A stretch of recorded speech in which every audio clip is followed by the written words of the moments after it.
नमस्कार. भाजप, शिवसेना आणि राष्ट्रवादी या तीन पक्षांच्या महायुतीचे जागा वाटप अंतिम टप्प्यात आलं असून याबाबतच्या फॉर्म्युल्यावर शिक्कामोर्तब करण्यासाठी दिल्लीत वेगवान हालचाली सुरू आहेत. मात्र जागा वाटप निश्चित होण्याआधीच भाजपनं आपली पहिली यादी जाहीर केल्यानंतर आता मुख्यमंत्री एकनाथ शिंदे यांची शिवसेना ही आपल्या पक्षाच्या उमेदवारांची पहिली यादी आज जाहीर करणार असल्याचं समजतंय.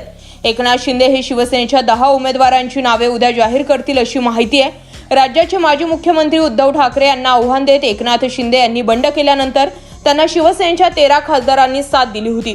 या सर्व खासदारांना पुन्हा तिकीट मिळावं यासाठी मुख्यमंत्री शिंदे आग्रही आहेत. मात्र काही जागांबाबत अद्याप निर्णय झाला नसल्यानं एकनाथ शिंदे हे उद्या 10 उमेदवारांची यादी जाहीर करण्याची शक्यता आहे. दुसऱ्या टप्प्यात उर्वरित उमेदवारांची नावे घोषित केली जातील अशी माहिती आहे. भाजपच्या वाट्याला 29 जागा आल्या. 13 जागा तर आपल्याला मिळायलाच हव्यात असं मुख्यमंत्री एकनाथ शिंदेंचं म्हणणं आहे. राष्ट्रवादी 6 पेक्षा कमी जागा घ्यायला तयार नाही. 19 जागा मित्रपक्षांना दिल्या तर भाजपच्या वाट्याला 29 जागा येतील. भाजपचे राज्यातील नेते त्यासाठी राजी नाहीत.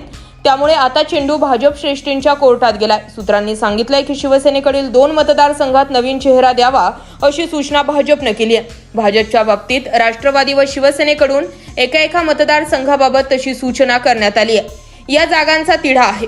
भंडारा गोंदिया भाजपाला आणि राष्ट्रवादीलाही हवंय. सातारा भाजप आणि राष्ट्रवादीची रस्सीखेच आहे. ठाणे भाजप बरोबरच शिवसेनेलाही हवाय. रामटेक भाजपला इच्छा आहे, शिवसेनाही अडली आहे. यवतमाळ वाशिम भाजप म्हणतोय आम्हाला द्या. गडचिरोली भाजपचा मतदारसंघ, राष्ट्रवादीचाही हट्ट. उत्तर पश्चिम मुंबई शिवसेनेची जागा, भाजपचा दावा.